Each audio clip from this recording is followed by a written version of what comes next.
This episode was one of the unusual episodes I have watched. And when I mean unusual, I mean it didn't follow the same writing as the previous episodes before it. From the first episode up until now, the writing has pretty much always followed the same concept. Gideon and the police encounter a problem with crime or come up with an idea for a piece of technology that could help them.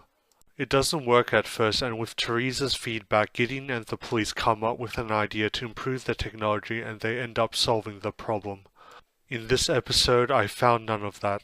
Right in the beginning, Gideon creates small flying drones, and he did so not out of motivation to solve a problem but for the sake, which I assume, of assisting the police with their reconnaissance.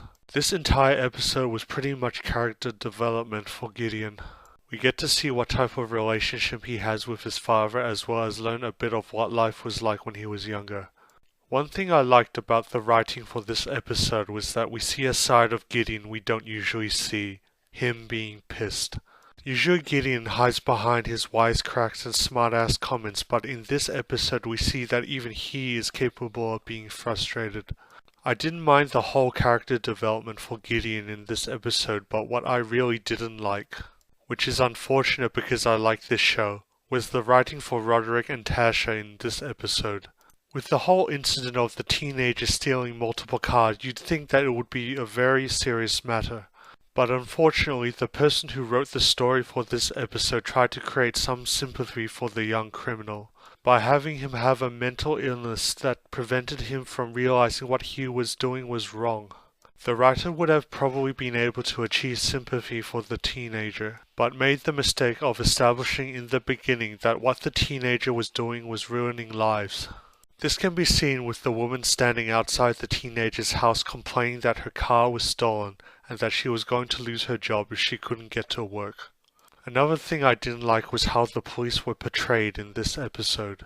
When Roderick tries to chase after the teenager, he ends up injuring himself while trying to climb over a metal fence. When he returns to the police station, Ada uploads the footage of this blunder and all the police officers laugh at him.